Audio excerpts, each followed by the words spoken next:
ఇప్పుడు కరెంట్‌గా ఇప్పుడు మాట్లాడుకుంటే సార్ ఇండస్ట్రీలో 400,00,00,000, 500,00,00,000, 300,00,00,000 బడ్జెట్ ఇస్తే చాలామంది సినిమా రిలీజ్ అయినాక వీఎఫ్ఎక్స్ బాలేవు. ఇలాంటి ఒక డిస్కషన్ వస్తుంది. ఆ షాట్లు బాలేవు, గ్రాఫిక్స్ బాలేవు అని చెప్పి అంటున్నారు. ఈయన ఏం చదువుకున్నాడు సార్? అసలు ఏంది ఆయన సినిమాల్లో ఆ రోజుల్లో ఆ గ్రాఫిక్స్ ఏంటి? ఇప్పుడు చూసినా గాని ఇంత గూడా ఈ గ్రాఫిక్స్ బాగాలేదని 'కోటి రామకృష్ణ' గారి సినిమాలో ఎవరు వేలెత్తి చూపించలేరు. ఆ రోజుల్లో ఉన్న టెక్నాలజీతో ఆ గ్రాఫిక్స్ ఎలా తీయగలిగారు? అసలు ఈయన ఏం చదువుకున్నారు? గ్రాఫిక్స్ మీద ఆయనకి ఎందుకు అంత పట్టొచ్చింది? అంటే నిజం చెప్పాలంటే అండి, ఆ గ్రాఫిక్స్ అనే విషయాన్ని మొదలుపెట్టింది అంటే ఆ ఐడియా అనేది శ్యాంప్రసాద్ రెడ్డి గారిదండి. సార్, ప్రొడ్యూసర్ శ్యాంప్రసాద్ రెడ్డి గారిది. సార్.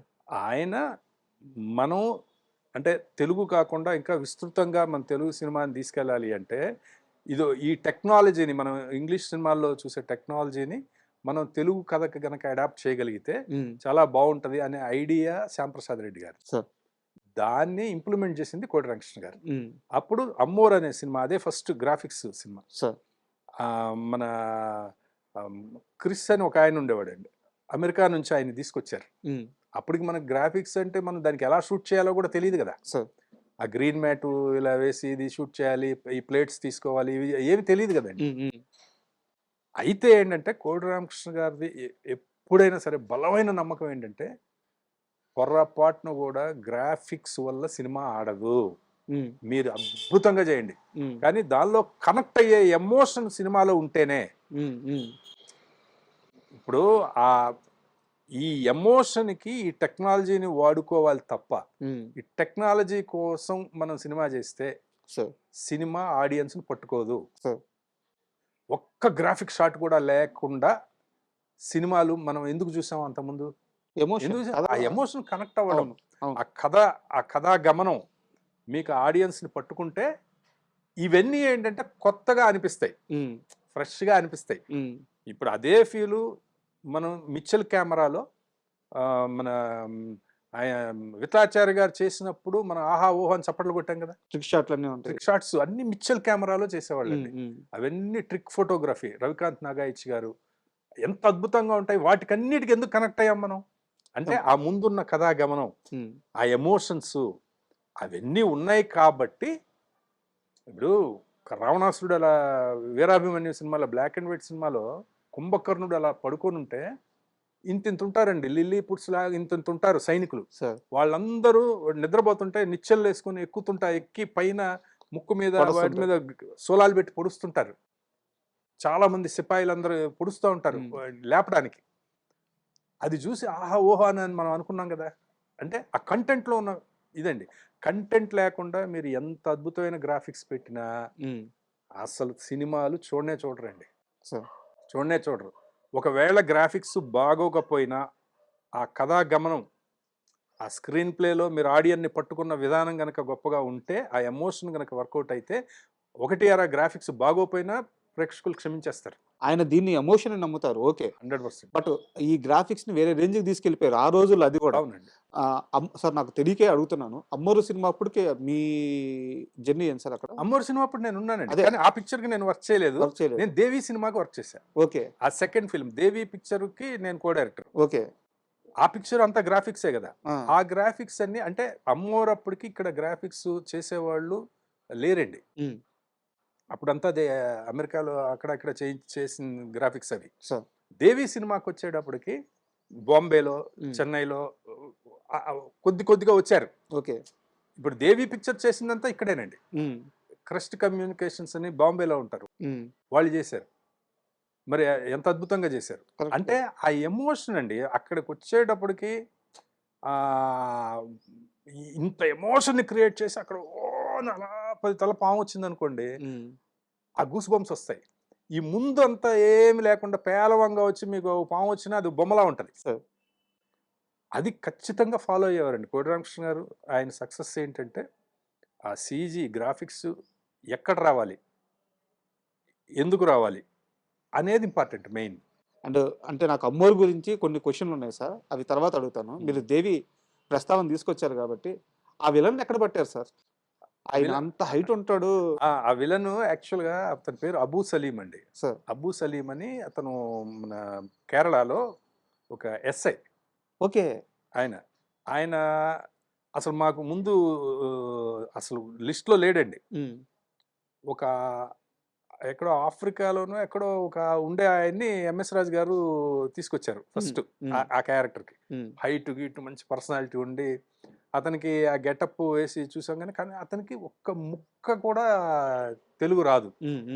తెలుగు రాదు. అతను దాన్ని పట్టుకోలేకపోతున్నాడు ఏం చెప్పినా కూడా. ఒకవేళ ఎవరైనా అది ఇటు ఇంగ్లీష్లో ఎక్కడ ఎక్స్ప్లెయిన్ చేసినా పట్టుకోలేకపోతున్నాడు. తర్వాత మరి అతను వెళ్ళిపోయాడు, షూట్ చేయలేదు, ఊరికే ముందు చూడడమే. వెళ్ళిపోయిన తర్వాత మేము షూటింగ్కి వెళ్ళిపోయాం వైజాగ్కి. విలన్ ఎవరు ఫిక్స్ అవ్వలేదు. అందులో కొత్త హీరో సిజ్జు, తను మలయాళీ యాక్చువల్గా. అప్పుడు ఒక పిక్చర్లో శరత్ కుమార్ గారి పిక్చర్లో పక్కన ఉన్న ఒక ఫ్రెండ్స్ క్యారెక్టర్లలో 4 క్యారెక్టర్లలో ఏదో ఒక స్టూడెంట్ లీడర్గా చేశాడు అతను తమిళ పిక్చర్లో. ఇతను ఎవరో బాగున్నాడే అని పికప్ చేసినాడు సిజ్జు. ఓకే, సరే అతను హీరోగా చేస్తున్నాడు. ఒకసారి ఏంటంటే అతని దగ్గర చిన్న ఆల్బమ్ ఉంది, ఫోటో ఆల్బమ్. ఆ సిజ్జు అజ్జు అని 2 బ్రదర్స్ అనమాట. వాళ్ళిద్దరు వచ్చేవాళ్ళు షూటింగ్కి. వాళ్ళు ఒకసారి ఆల్బమ్ చూపించారు. ఆ ఆల్బంలో తిరగేస్తుంటే ఈయనున్నాడు, ఈ బాడీ బిల్డర్ కూడా వాళ్ళ ఫొటోస్లో ఉన్నాడు. ఎవరు ఈయన అంటే మాకు ఫ్రెండ్ అండి, కేరళలో ఉంటాడు, ఈయన ఎస్ఐగా చేస్తున్నాడు, సబ్ ఇన్స్పెక్టర్ ఈయన అని చెప్పారు. ఇతను యాక్ట్ చేస్తాడంటే అతనికి చిన్న ఇది ఉందండి, చిన్న వేషాలు చేస్తుంటాడు అప్పుడప్పుడు సినిమాల్లో, బట్ ఇంట్రెస్ట్ ఉందండి, మరి ఇంత పెద్ద క్యారెక్టర్ చేయగలుగుతాడా లేదా తెలియదు అని అంటే, అవన్నీ ఏముండవు ఇక్కడ, ఇది రామకృష్ణ స్కూల్ ఇక్కడ, అయితే ఇక్కడ ఎవరైనా యాక్టరే అని చెప్పి వెంటనే అది చూసి డైరెక్టర్ గారు వెంటనే పిలిపించండి అంటే అతన్ని పిలిపించారు. మాకు అప్పటి వరకు టెన్షన్గా ఉండేది, ఎందుకంటే షెడ్యూల్లో మేము వేసేసుకుని ఉన్నాం. రేపు ఆడు విలన్ కావాలి, విలన్ ఎవడో తెలియదు, ఇంకో 4 రోజుల్లో షూటింగ్ చేయాలి, ఈ రోజు వరకు వెళ్ళిపోవడో తెలియదు. మాకు అక్కడ అలాగే ఉండేదండి. క్యారెక్టరైజేషన్ అయితే ఉంది, ఇంత ఎత్తు ఉండాలి, ఇలా ఉండాలి, అవన్నీ ఉన్నాయి. మనిషి దొరకట్లా. మనిషి ఇంకా చూద్దాం కొత్త వాళ్ళని పెట్టాలని. అప్పుడు అతను వచ్చాడు.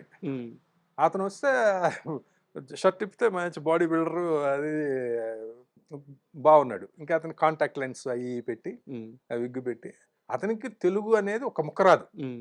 అతనితో పెద్ద పెద్ద డైలాగులు, అవన్నీ బాగా అట్లా. ఎంత సార్ అతని హైట్? అప్పుడు హైట్ అతను ఇప్పుడు 6 feet లోపే ఉంటాడండి, అంతకంటే ఎక్కువే ఉండడు. మరి అంత హైట్ చూపించారు అంటే అది ఫోటోగ్రఫీలోనే, అంటే అతను ఆ వాటర్లోంచి అలా రావడం అంటే మీకు అంత భారీగా అట్లా కనిపిస్తాడు ఆ సినిమాలో. దానికి మన రవి డబ్బింగ్, మన బొమ్మాళి రవి, దాంతో అట్లా. అండ్ మీ గురువు గారు చాలా సినిమాల్లో సౌందర్య గారికి మంచి పాత్రలు పడ్డాయి అన్నమాట. సో మీరు ఒక దగ్గర రాశారో చెప్పారో నాకు గుర్తులేదు, కానీ సౌందర్య గారిని ఒక పెళ్లిలో చూసి ఈ అమ్మాయి హీరోయిన్గా బాగుంటుందని మీరు ఫిక్స్ అయితే ఆల్రెడీ అమ్మాయి చేస్తుందని చెప్పి ఒక దగ్గర కూడా చెప్పున్నారు. అవునండి, గుర్తుందా మీకు? అవునండి, అవును. అది గ్యాంగ్ వార్ అని సినిమా అండి. సార్, గ్యాంగ్ వార్ అని పామ్ గ్రోవ్ హోటల్లో స్టోరీ డిస్కషన్స్ జరుగుతున్నాయి. సార్, మన రైటర్ శ్రీనివాస్ చక్రవర్తి గారని, జగదేక వీరుడు అతిలోక సుందరికి మూల కథ ఆయనే. తర్వాత దొంగోడు వచ్చాడు, చుట్టాల అబ్బాయి, పెళ్లి, ఈ సినిమాలు కథలు అన్ని ఆయనే అనమాట. ఆయన మంచి రైటర్. ఆయన రాజశ్రీ గారని మన సాంగ్స్ రాస్తారు, డబ్బింగ్ సాంగ్స్, ఆయన ఫేమస్. ఆయన డైరెక్షన్ కూడా చేశారు. ఓకే, వాళ్ళిద్దరూ ఆ సినిమాకి కథ చర్చలు జరుగుతూ ఉన్నాయి పామ్ గ్రోవ్లో. అప్పటికి వినోద్ కుమారు, తర్వాత భానుచంద్ర గారు, హరీష్ ప్రేమ ఖైదీ హీరోను, వాళ్ళు ముగ్గురు హీరోలు అనేది ఫిక్స్ అయ్యి ఉంది అప్పటికి. ఒకళ్ళ పక్కన శోభన గారు, ఒకళ్ళ పక్కన కస్తూరి, ఫస్ట్ ఎంట్రీ తెలుగుకి. తమిళ్ కస్తూరి ఇప్పుడు చాలా చాలా చేస్తారు కదా, ఆవిడ ఫస్ట్ పిక్చర్ అన్నట్టుగా ఎంట్రీ. ఈ హరీష్ పక్కన ఒక అమ్మాయి కావాలి. ఆ అమ్మాయిని ఎవరు అంటే డైరెక్టర్ గారు అన్నారు, సినిమా వాళ్ళే కదయ్యా, ఎక్కడన్నా ఉంటారు చూడండి, మనకి ఎక్కడన్నా ఫ్యామిలీస్లో మంచి అమ్మాయి. అది ఎవరి పెళ్లి సార్? అది ఎవరి పెళ్లి? అది ఎవరిదో మనకు తెలియదండి. అది ఓకే కాదు, ఆయన చెప్పింది ఏంటంటే ఎక్కడోకక్కడ దొరుకుతారయ్యా. ఇప్పుడు రేవతి గారిని ఎక్కడో కాలేజీ దగ్గర చూసి ఆయన ఎలా బుక్ చేశారు, అప్పుడు తమిళ వాళ్ళు చాలా మంది చేస్తుండేవారండి అలాగా. హ్మ్. అంటే అసలు సినిమాతో సంబంధం లేకుండా హ్మ్. ఒక డాన్స్ స్కూల్‌కి వెళ్ళారనుకోండి, అక్కడ ఒక మంచి అందమైన ఒక అమ్మాయి డాన్స్ చేస్తుందనుకోండి, హ్మ్. ఆ అమ్మాయిని "అమ్మా సినిమాలో యాక్ట్ చేస్తావా?" అని అడిగి తీసుకొచ్చేవారు. అలాగే అమల గారు వాళ్ళందరూ అలా వచ్చినోళ్ళే. సార్. రేవతి గారిని అలా పట్టుకున్నారు. అట్లా ఎవరో ఒకళ్ళు దొరుకుతారయ్యా కొంచెం ఇన్నోసెంట్ బాగా మంచి లుక్ ఉన్నోళ్ళని చూడండి. సినిమా వాళ్ళనే చూస్తే మనకి సెట్ అవ్వదు హ్మ్. అని చెప్పారు. ఆ పెళ్లి దగ్గరికెళ్ళారు మీరు. పెళ్లి దగ్గరికెళ్ళలేదు. ఆ! మాది స్టోరీ సిట్టింగ్స్ జరుగుతున్నాయి పామ్ గ్రోవ్ హోటల్‌లో. ఓకే. ఒకరోజు నేను పామ్ గ్రోవ్ హోటల్‌కి వెళ్తూ ఉంటే, అక్కడ పెళ్లి ఏదో రిసెప్షనో ఏదో సంథింగ్ కార్యక్రమం జరుగుతా ఉందండి. ఓకే. ఆ పెళ్లి వాళ్ళందరూ తిరుగుతున్నారు. హ్మ్. తిరుగుతుంటే ఒక అమ్మాయి అక్కడ రిసెప్షన్ ఎదురుగా సోఫాలో ఒక వైట్ అండ్ వైట్ చుడిదార్ వేసుకొని ఒక అమ్మాయి అలా కూర్చుంది. హ్మ్. ఆ పిల్లలు వెళ్ళి వాళ్ళ పిల్లలతో ఏదో మాట్లాడుతూ అలా ఉంది. డైరెక్టర్ గారు ఇవన్నీ అన్నారు గదా! హ్మ్. అని వెంటనే మనకేంటంటే, స్ట్రైక్ అయిందా? ఈ అమ్మాయి భలే ఉంది. ఈ అమ్మాయి అయితే బావుంటది. ఇలా అని చెప్పి అప్పుడు మనకి ధైర్యం ఉండదు గదండీ. హ్మ్. నాకే సరిగ్గా చాలా నేను బాగా యంగ్ గదా!